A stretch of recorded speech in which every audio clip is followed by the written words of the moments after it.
Нові подробиці вбивства російського пілота Максима Кузьмінова, їх повідомило видання The New York Times із посиланням на іспанську поліцію. Зазначається, що в ході слідства з'ясувалося, що у вбивстві брали участь двоє людей.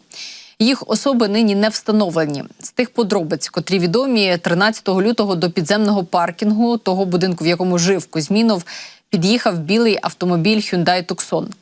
Кілери припаркували автівку між ліфтом та пандусом. Кілька годин вони простояли на місці, чекаючи на Кузьмінова. Зрештою, близько 16:20 той заїхав в гараж, припаркувавши свою автівку, він пішов до ліфта.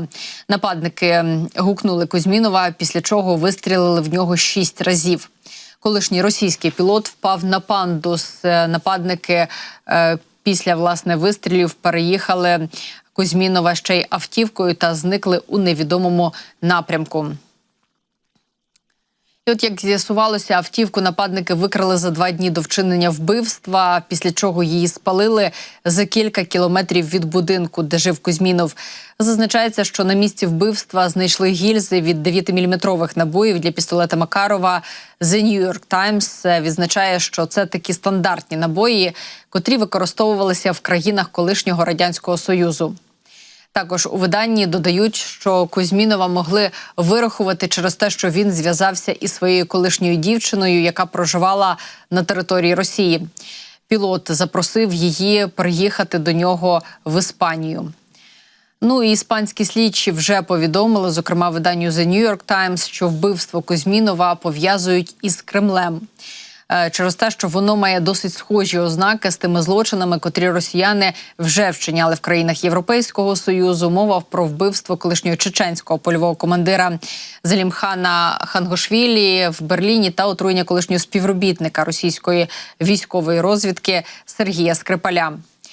Я нагадаю, що 3 вересня минулого року в ГУР розповіли про вдалу спецоперацію, завдяки якій на територію України вдалося вивести вертоліт Мі-8 разом з екіпажем.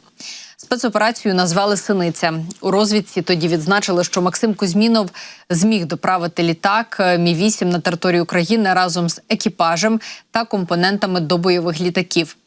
Як відзначив тоді Кирило Буданов, це була чітка і спланована операція. Змогли знайти правильний підхід до пілота, вивести непомітно всю родину і, зрештою, створити такі умови, щоб він зміг перегнати це повітряне судно з екіпажем, який не знав, що відбувається. Коли вони зрозуміли, де сіли, то спробували втекти. На жаль, вони були знищені. Хотілося б живими, але маємо, що маємо.